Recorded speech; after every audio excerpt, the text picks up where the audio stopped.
نحمده ونستعينه ونصلي على رسوله الكريم أما بعد باب بیع العبد الزانی، یہ باب ہے زنا کرنے والے غلام کو بیچنے کے بارے میں۔ وقال شریح ان شاء رد من الزنا، اگر وہ چاہے تو وہ زنا کی وجہ سے غلام واپس کر سکتا ہے۔ امام بخاری کہتے ہیں کہ ہمیں بیان کیا عبداللہ بن یوسف نے، وہ کہتے ہیں ہمیں خبر دی لیث نے، وہ کہتے ہیں مجھے بیان کیا سعید المقبوری نے اپنے باپ سے، وہ ابو ہریرہ رضی اللہ عنہ سے، انہ سمعہ یقول، انہوں نے آپ صلی اللہ علیہ وسلم کو سنا، وہ کہہ رہے تھے، انہوں نے ابو ہریرہ کو سنا وہ کہہ رہے تھے کہ نبی صلی اللہ علیہ وسلم نے فرمایا، اذا زنت الامۃ، جس وقت لونڈی زنا کرے، فتبین زناها فلیجلدها، اور اس کا زنا واضح ہو جائے تو وہ اس کو کوڑے لگائے، ولا یسرب، اور اس کو وہ وہاں سے نکالے نہ، ثم ان زنت، پھر اگر وہ زنا کرے، فلیجلدها ولا یسرب، اور اگر وہ زنا کرے پھر اس کو وہ کوڑے لگائے اور اس کو وہاں سے نکالے نہ، یعنی کہ اس کو اس سے زیادہ اذیت نہ دے۔ ثم ان زنت الثالثہ، پھر اگر وہ تیسری دفعہ زنا کرتی ہے، فلیبعها ولو بحبل من شعر، تو وہ اس کو بیچ دے اگرچہ بالوں کی رسی کے بدلے میں ہی بیچے۔ امام بخاری کہتے ہیں ہمیں بیان کیا اسماعیل نے، وہ کہتے مجھے بیان کیا مالک نے ابن شہاب سے، وہ عبید اللہ بن عبداللہ، وہ ابو ہریرہ اور زید بن خالد رضی اللہ عنہما سے، کہ نبی صلی اللہ علیہ وسلم سے سوال کیا گیا لونڈی کے بارے میں، اذا زنت ولم تحسن، جس وقت وہ زنا کرے اور وہ شادی شدہ نہ ہو، قال ان زنت فجلدوها ثم ان زنت فجلدوها ثم ان زنت فبیعوها، ایک دفعہ زنا کرے کوڑے لگاؤ، دو دفعہ کرے کوڑے لگاؤ، تیسری دفعہ کرے اس کو بیچ دو، ولو بظفیر، اگرچہ کسی رسی کے بالوں کی رسی کے بدلے میں ہی بیچو۔ ابن شہاب کہتے ہیں کہ لا ادری ابعد الثالثہ او الرابعہ، مجھے یہ نہیں پتا کہ اس کو 3 دفعہ کوڑے لگانے کے بعد بیچا جائے گا یا 4 دفعہ لگانے کے بعد، چوتھی دفعہ بیچا جائے گا یا تیسری دفعہ، یہ مجھے یاد نہیں ہے۔ اس پورے باب کا مقصد یہ ہے کہ کوئی عیب والی چیز اگر انسان خریدتا ہے تو اس عیب کی وجہ سے اس کو خریدتے وقت پتہ نہیں تھا، دکاندار نے وہ عیب اس کو نہیں بتایا، تو جب عیب خریدار پر واضح ہوگا وہ اس چیز کو بیچ کر اپنے پیسے واپس لے سکتا ہے۔ قاضی شریح کو ذکر کیا کہ کسی نے کوئی غلام خریدا، غلام کو عادت تھی زنا کرنے کی، اور یہ ایک بری عادت ہے، تو اب اس کو اختیار ہے کہ جیسے ہی اس کو اس کی عادت کا پتہ چلے، جس سے اس نے خریدا وہ اس کو جا کر کہے کہ بھائی یہ پکڑ، یہ چیز تو نے مجھے بتائی نہیں تھی، اس کے اندر یہ خرابی ہے، میں اس کو نہیں رکھتا، واپس ہو سکتا ہے۔ اور اسی طرح اگر کسی بندے کے پاس کوئی غلام ہے یا لونڈی ہے،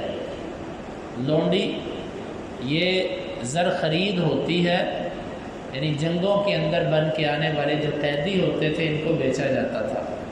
تو یہ لونڈی ہوتے تھے۔ آج کی ملازمیں جو ہوتی ہیں گھروں پہ کام کرنے والیاں، ان کو لونڈی نہیں کہا جاتا، یہ آزاد ہوتے ہیں۔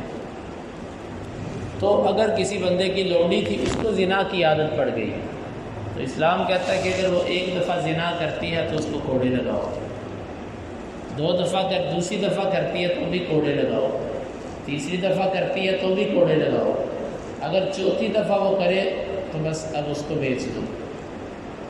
اس کو بیچ دو، جس قیمت پر بھی تمہیں بیچنا پڑے اس کو بیچو، اگرچہ بالوں کی بنی ہوئی رسی،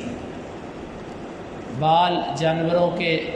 ٹوٹے ہوئے بال، اپنے اکھڑے ہوئے بال، ان کی رسی بنائی جاتی تھی اس دور میں، فرمایا تمہیں وہ لونڈی کے بدلے میں کوئی ایک رسی دے، تم وہ رسی خرید لو، یعنی ہلکی قیمت لے لو، لیکن اس کو اپنے پاس نہ رکھو، اس کو بیچو، تاکہ اس گندے کام کی جو نحوست ہے وہ کسی اور پر منتقل نہ ہو۔ لیکن یہاں پر بیچنے کا جواز بھی ثابت ہو رہا ہے کہ ایسی عیب دار چیز کو بیچنا جائز ہے، لیکن بتا کر۔ اگر آپ چیز کو بتا کر نہیں بیچتے تو یہ دھوکہ ہے، بتا کر بیچا تو جائز ہے، بتا کر نہیں بیچا، جب خریدار کو عیب کا پتہ چل گیا اسلام اس کو رخصت دیتا ہے کہ وہ لا کر آپ کی چیز آپ کو واپس دے دے۔ ہاں آپ اس کو بتاتے ہیں، آگے سے خریدار جو ہے وہ اس کا سد باب کر سکتا ہے، مثال کے طور پہ وہ اس کی شادی کر دیتا ہے، یا وہ اس کو کسی ایسی جگہ کام پر لگاتا ہے کہ جہاں پر اس کو کوئی مل نہ سکے، وہ اس کا کوئی سد باب کر لے تو الگ چیز ہے۔ تو اس حدیث کے اندر نبی صلی اللہ علیہ وسلم نے ایسی لونڈی اور غلام کو بیچ دینے کا حکم دیا ہے جس کی یہ عادت بن چکی ہو۔ تو اس سے یہ بھی معلوم ہوا کہ جب برائی کسی کی عادت ہو تو پھر اس کو اپنے سے دور کر دینا چاہیے۔ ایک دفعہ آپ کی دکان پہ کوئی بندہ چوری کرتا ہے، ایک دفعہ اس نے چوری کی ہے، 2 دفعہ کی ہے، 3 دفعہ کی، بس آپ اس کو نکال دو۔ اس سے زیادہ دفعہ کرے معاملے کو، اس کو نکال دیں، بس اپنے سے دور کر دیں۔ یہی طریقہ ہے جو اسلام نے ہمیں۔ تو اس باب کا مقصد یہ تھا کہ عیب دار چیز عیب بتا کر بیچنی چاہیے۔ اگر عیب آپ نے نہیں بتایا تو جب خریدار کو پتہ چلا اس کے عیب کا، وہ آپ کو واپس کرنے کا پورا اختیار رکھتا ہے۔ باقی اس حدیث کی جو دوسری تشریح ہے اس کے متن کے اعتبار سے وہ انشاءاللہ آگے آئے گی کہ لونڈی کی جو سزا ہے وہ آزاد عورت سے آدھی ہے، یعنی آزاد عورت اگر زنا کرتی ہے تو اس کو 100 کوڑے لگیں گے، اگر لونڈی کرتی ہے تو اس کے لیے آدھی ہے، یعنی کہ غیر شادی شدہ، تو اس کے لیے 50 کوڑے ہیں۔ تو یہ اور مزید بھی اس حدیث کی تشریح انشاءاللہ اپنے مقام پر آئے گی۔ باب الشراء والبیع مع النساء، یہ باب امام بخاری رحمہ اللہ نے قائم اس لیے کیا ہے کہ یہ بتا سکیں کہ خرید و فروخت عورتوں سے بھی ہو سکتی ہے۔ بعض لوگوں کو میں نے سنا جی میں وہ عورت کی دکان ہے، میں نہیں اس سے سودا خریدتا، جائز ہے، عورت سے خرید و فروخت ہو سکتی ہے، عورت سودا خرید بھی سکتی ہے اور عورت سودا بیچ بھی سکتی ہے، لیکن آداب اسلامی وہی ہیں کہ جو ایک عورت کے لیے ہیں۔ مثلا وہ دکان پر اس طریقے سے نہ دکانداری کرے کہ وہ اپنے آپ کو بنا سنوار کر کھڑی کرے کہ گاہک کوئی سودا خریدنے آئے نہ آئے، ایسے بہانے سے ریٹ پوچھنے آ جائے اور اس کو دیکھنے آ جائے، ایسا نہ وہ اپنے آپ کو بنا کر کرے۔ اب تو یہ تقریباً کیفیت بن چکی ہے کہ عورت کو صرف اور صرف گاہک کو اپنی طرف کھینچنے کے لیے مقناطیس کے طور پہ استعمال کیا جاتا ہے، وگرنہ مرد جو ہیں وہ بیچارے بے روزگار پھر رہے ہیں، اور عورتیں جو ہوتی ہیں ان کو جناب وہ صرف اور صرف یعنی کہ ایک صرف اس لیے کہ لوگ اس کو دیکھ کر زیادہ دکان پہ ہیں۔ یہ تو جائز نہیں ہے شرعاً۔ اگر کوئی عورت ایسی مجبور ہے تو وہ ایسی جگہ پر کاروبار کرے کہ جہاں پر اس کو کوئی ضرر نہیں ہے۔ ان بینکوں کے اندر، ان اسٹوروں کے اندر اور ایسے ادارے کے جہاں پر مشترکہ کام ہوتا ہے، یہاں پر تو عورت کا جانا اس سے بہتر ہے کہ یقین مانے، اس سے بہتر ہے کہ وہ بھوکی مر جائے لیکن وہ یہ کام نہ کرے۔ بھوکی مرنا اس کے لیے بہتر ہے کہ جہاں پر وہ اپنی عزت اور عصمت کو داغ لگوائے۔ کتنی ایسی بچیاں، کتنے ایسے کیس ہمارے پاس آئے ہیں، اچھے بھلے دیندار لوگوں کی بیٹیاں، اور کیا تھا جی ہاسپٹل میں جاب کرتی تھی، جی فلاں کلینک پہ جاتی تھی یا فلاں، بعد میں معاملات کچھ کے کچھ ہو جاتے ہیں۔ جو برف ہے وہ پگھلتی ہے، برف پہ جب گرمی پڑتی ہے وہ پگھلتی ہے۔ تو یہ بہرحال امام بخاری رحمہ اللہ نے جواز ثابت کیا کہ عورت سودا بیچ بھی سکتی ہے، سودا خرید بھی سکتی ہے، لیکن بات وہی ہے کہ یہاں سے کوئی مروجہ آج کے دور میں کی جانے والی عورت کی جو جابز ہوتی ہیں اس کو ثابت کرنے کی کوشش نہ کرے۔ یہ تو سیدھی سادی جو ہے نا وہ معاشرے کو تباہ کرنے والی یہ صورتحال ہے، اور یہ مغرب کی نقالی ہے، مغرب کی نقالی ہے، ان کی دیکھا دیکھی یہ بھیڑ چال ایک چلی ہوئی ہے جو ہمارے ملک میں بھی آ چکی ہے۔ تو بہرحال جہاں پر ایک عورت محفوظ ہو، مرد و زن کا اختلاط نہ ہو، اور عفت اور پاک دامنی کے ساتھ عورت اگر کوئی دکان کھولتی ہے تو جائز ہے، شرعی پردہ کرے جائز ہے، کسٹمر سے زیادہ بات نہ کرے، نرم لہجے میں زیادہ بات نہ کرے، اور اسی طرح عورت سودا خریدنے جائے خرید سکتی ہے، لیکن وہ وہاں پر بھی اپنی عصمت کا خیال کرے، دوسری بات نہ کرے ضروری بات یہ چیز لینی ہے کتنے کی اتنے لگا لیں، نہیں، بس بات ختم کر کے بس بیٹھ کر لمبی لمبی باتیں چھیڑ دینا اور پھر جو ہے نا وہ رعایت زیادہ کروانے کی کوشش کرنا، یہ اسلام اس کی اجازت نہیں دیتا۔ امام بخاری کہتے ہیں ہمیں بیان کیا ابو الیمان نے، وہ کہتے ہیں ہمیں خبر دی شعیب بن زہری سے، وہ عروہ بن زبیر سے، عائشہ رضی اللہ عنہ کہتی ہیں داخل علیہ یا رسول اللہ صلی اللہ علیہ وسلم، نبی صلی اللہ علیہ وسلم میرے ہاں تشریف لائے، فذکرت لہ، میں نے آپ کے لیے ذکر کیا، فقال رسول اللہ صلی اللہ علیہ وسلم اشتری واعتقی انما الولاء لمن اعتق، آپ نے فرمایا تم خریدو اور اس کو آزاد کر دو، ولا اس کی ہوتی ہے جو آزاد کرے۔ ثم قام النبی صلی اللہ علیہ وسلم من العشی، پھر نبی صلی اللہ علیہ وسلم شام کے وقت کھڑے ہوئے، فاتنا علی اللہ بما ہوا اہلہ، آپ نے اللہ کی تعریف کی جس کے وہ لائق ہے۔ ثم قال، پھر آپ نے فرمایا ما بال الناس یشترطون شروطا لیس فی کتاب اللہ، لوگوں کو کیا بات ہے وہ ایسی شرطیں لگاتے ہیں تجارت میں کہ جو شرطیں اللہ کی کتاب میں ہی نہیں ہیں۔ من اشترط شرطا لیس فی کتاب اللہ فهو باطل، ہر وہ شرط جو اللہ کے قرآن میں اللہ کی کتاب میں نہیں ہے وہ باطل ہے۔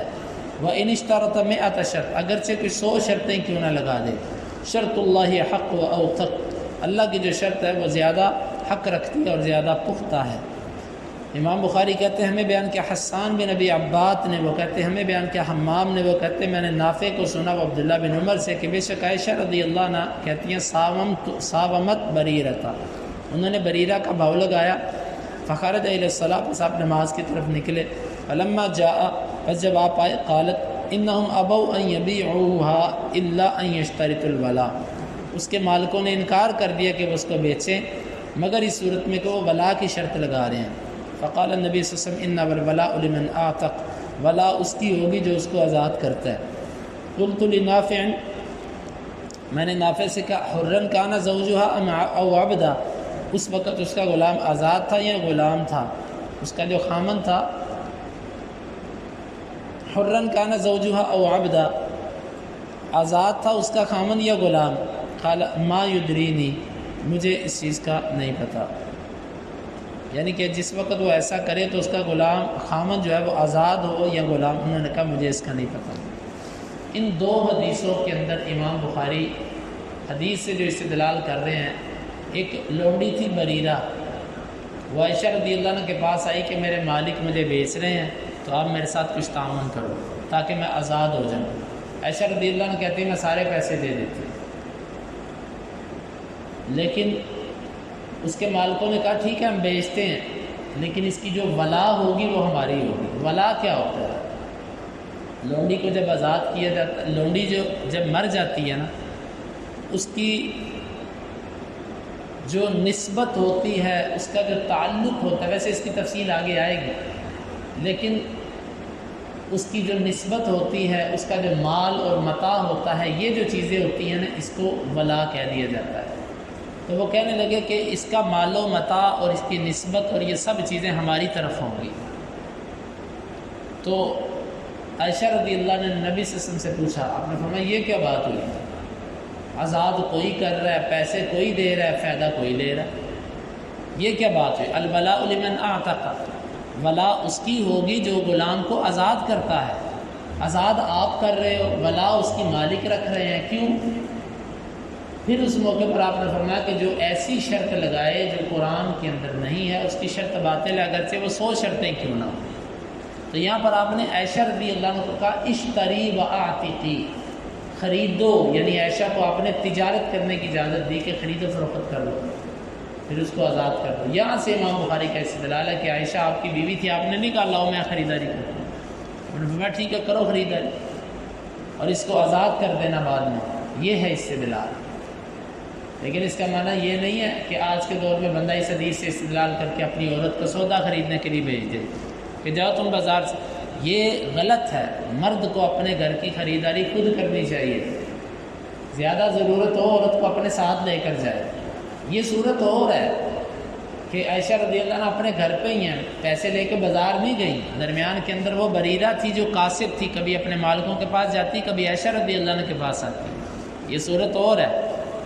جس طرح کہ گھروں کے اندر کوئی چیزیں بیچنے والی عورتیں آ جاتی ہیں تو عورتیں ان سے خرید لیتی ہیں، یہ صورت ایسی ہے۔ تو یہ جو ہے امام بخاری رحمہ اللہ اس سے یہ مسئلہ ثابت کر رہے ہیں۔ باقی اس حدیث پر بڑی تفصیل ہے جو اپنے الگ مقام پر آئے گی۔ اللہ رب العالمین سے دعا ہے کہ اللہ تعالی ہمیں کتاب و سنت کو سمجھنے کی اور اس پر عمل کرنے کی توفیق عطا فرمائے۔ اللہم انفعنا بما علمتنا وعلمنا ما ينفعنا وزدنا علما وآخر دعوانا ان الحمد للہ رب العالمین۔